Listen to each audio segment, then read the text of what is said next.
Hi guys, তোমরা সবাই কেমন আছো? আশা করছি সবাই ভালো আছো আর আমরাও ভালো আছি। অনেক দিন পর আজকে একটা ভিডিও শেয়ার করছি।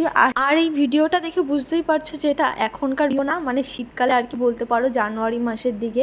আমার ভিডিওটা ছাড়তে অনেকটাই লেট হয়ে গেছে, কারণ আমি না ঠিক এখন রিবুক নিয়ে পেয়ে উঠি না বলে আমি এখন ইউটিউবে ভিডিও দিতে পারি না, বাট ফেসবুকে চেষ্টা করি যে টুকটাক করে ভিডিও ছাড়ার।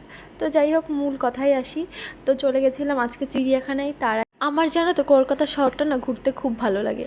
তো চিড়িয়াখানায় যাওয়ার আগে বলে দিই, এই অ্যাকোরিয়ামটা হচ্ছে চিড়িয়াখানার উল্টো দিকে। যারা যাওনি তাদেরকে আগে বলবো, এই অ্যাকোরিয়ামের টিকিট মানে চিড়িয়াখানার থেকেই কাটায়, কিন্তু একদমই কেটো না। এর মধ্যে কিচ্ছু নেই, জাস্ট 20 টাকা করে টিকিট নেয় এই অ্যাকোরিয়ামে যাওয়ার জন্য। শুধু শুধু টাকাটা নষ্ট হয় আর কি, যেটা বলবো। গোনা গোনা আমরা যেরকম মাছ ধরো বাজার ঘাটে কিংবা কোনো অ্যাকোরিয়ামে দেখে থাকি, কয়েকটা গোনা গোনা মাছ শুধু শুধু টাকাটা নিয়ে নেয়।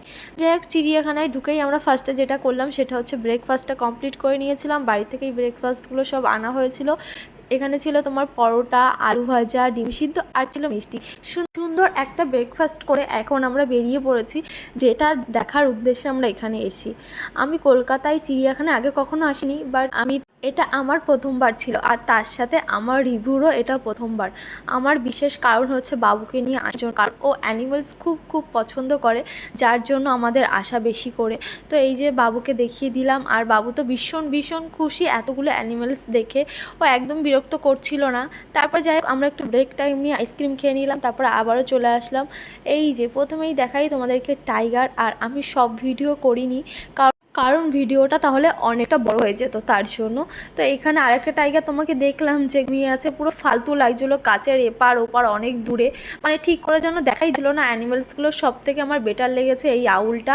আর আমার বাবুর এই আউল খুব খুব ফেভারেট। ও সব থেকে বোধহয় এত কাছ থেকে এই আউলটাকে দেখেই বেশি মজা পেয়েছে, কারণ আরগুলো অনেক দূরে, ও ঠিক করে দেখতে পাচ্ছিলো কি পাচ্ছিলো না আমরা বুঝতে পারছিলাম না, বাট ও মজা নিচ্ছিল। আর দেখো, প্রচুর প্রচুর ভিড়। তোমরা জানো যে শীতকালে এখানে প্রচুর ভিড় হয়, অনেক লোক ছিল এখানে। আর আমাদেরও বেশ ভালো লাগছিলো, আমি আগে কখনো আসিনি। আর একটা কষ্ট ছিল, যেটা হচ্ছে আমার পা ব্যথা হয়ে যাচ্ছিলো হাঁটতে হাঁটতে, কারণ আমি আর হাঁটতে পারি না। আর তারপরে চলে এসেছিলাম জেব্রার এখানে এসে দেখছি গন্ধে কে টিকবে।